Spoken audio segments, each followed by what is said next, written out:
Assalamualaikum warahmatullahi wabarakatuh.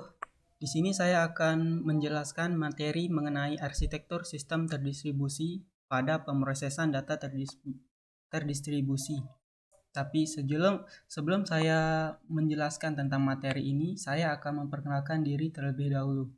Jadi, nama saya Jalaluddin dengan nomor NIM 2110150, program studi ilmu komputer. Saya dari Universitas Bumigora, tepatnya di Nusa Tenggara Barat.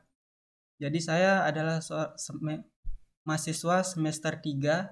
Saya mengambil mata kuliah atas semester 5 dan nama mata kuliah pemrosesan data terdistribusi. Ya, jadi saya langsung saja menjelaskan materinya. Di sini ada dua hal yang lumayan penting dalam arsitektur terdistribusi. Yang pertama ada komponen, dan kedua ada konektor. Jadi, konektor ini akan menghubungkan satu komponen dengan komponen yang lainnya. Itu fungsi dari konektor. Kemudian selanjutnya saya akan menjelaskan materi mengenai layer arsitektur. Jadi model arsitektur jenis ini membagi komponen dan menempatkannya dalam sebuah lapisan.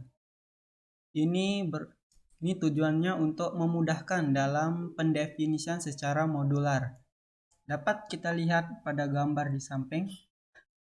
Di sini ada layer N. Kita misalkan layer N ini adalah layer 3. Jadi layer 3 akan merequest ke layer 2, kemudian diteruskan ke layer 1. Kemudian layer 1 ini akan merespon atau menerima request tadi, kemudian dikirimkan ke layer 2, kemudian dikirimkan ke layer 3. Tidak bisa layer 1 ini merequest ke layer 2. Jadi cara kerjanya adalah dari atas ke bawah, tidak bisa dari bawah ke atas. Ya, berikutnya di sini ada object based architecture. Jadi arsitektur jenis ini menggambarkan setiap objek melakukan koresponden dengan komponen, dan komponen ini terkoneksi melalui mekanisme prosedur call atau RPC. Bentuk sistem OA ini, object based ini digunakan aplikasi perangkat lunak dalam skala besar. Jadi masing-masing objek saling terkait tapi tidak saling ketergantungan. Metode pemanggilannya menggunakan RPC atau remote procedure call. Jadi objek-objek ini akan berinteraksi secara langsung. Berikutnya, di sini ada materi mengenai data center arsitektur. Jadi data center dapat dipandang sebagai gudang data warehouse, yang berfungsi sebagai sistem pengelola data mulai dari pengumpulan, pengolahan, penyimpanan, hingga penemuan kembali data, serta mampu pula memberikan dukungan dalam pengambilan keputusan. Arsitektur jenis ini merupakan arsitektur yang berdasarkan pusat data. Sebagai contohnya, sistem tersebar berbasis web, e-commerce, sistem distribusi file, seperti yang kita lihat pada gambar di samping. Jadi yang berbentuk awan ini merupakan data-data yang dipublish oleh sebuah komponen. Kemudian komponen yang mempublish data tadi juga dapat mengambil data yang dipublish tadi. Dan begitu juga dengan komponen yang lain atau komponen yang berbeda. Jadi komponen yang berbeda ini hanya akan mengambil data saja. Ya, jadi berikutnya di sini ada event based architecture. Proses event based architecture pada dasarnya berdasarkan propagasi event. Proses mengeluarkan event setelah middleware memberikan kepastian hanya proses itu saja yang bisa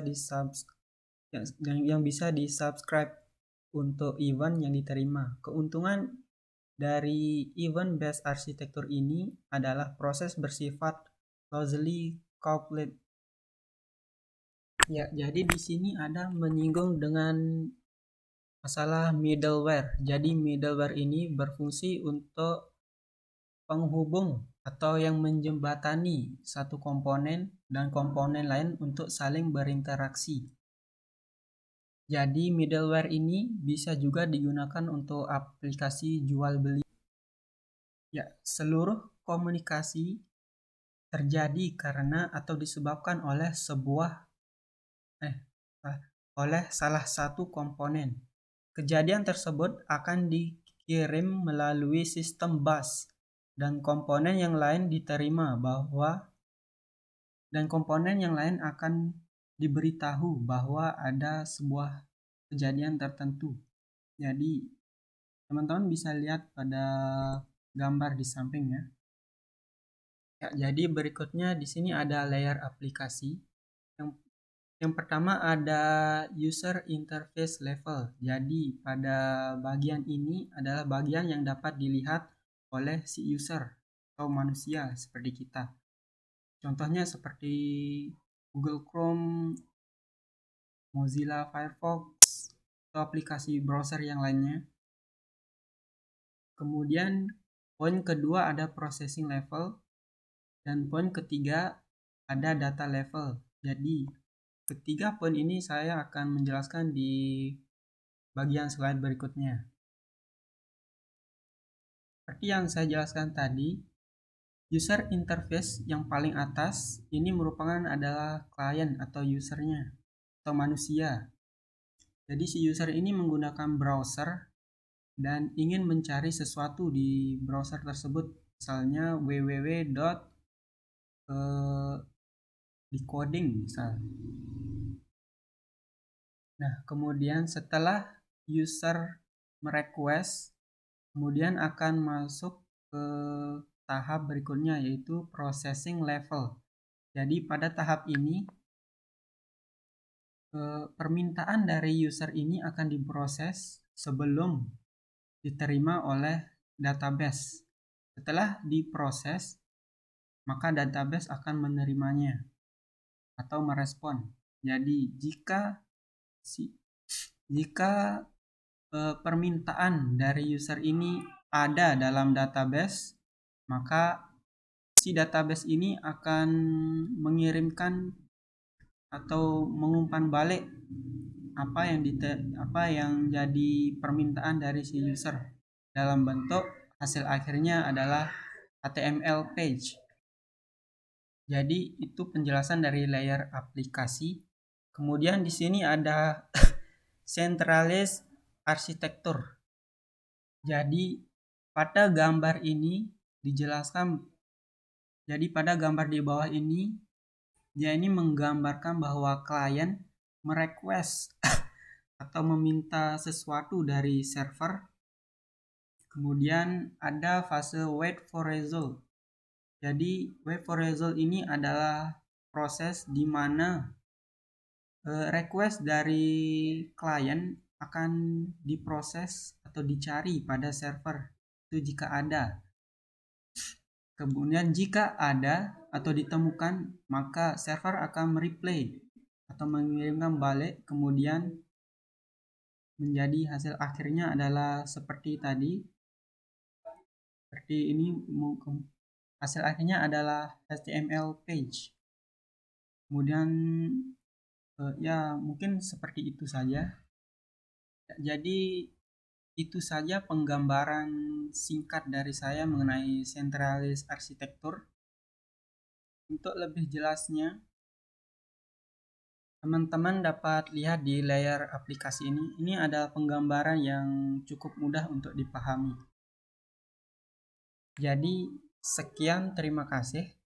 Hanya ini yang bisa saya sampaikan dalam penjelasan materi mengenai arsitektur sistem terdistribusi. Saya Jalaluddin dengan nomor NIM 2110150, mahasiswa Universitas Bumigora, program studi ilmu komputer. Untuk penjelasan yang sudah saya jelaskan tadi, jika ada kesalahan saya mohon maaf. Sekian, terima kasih. Wassalamualaikum warahmatullahi wabarakatuh.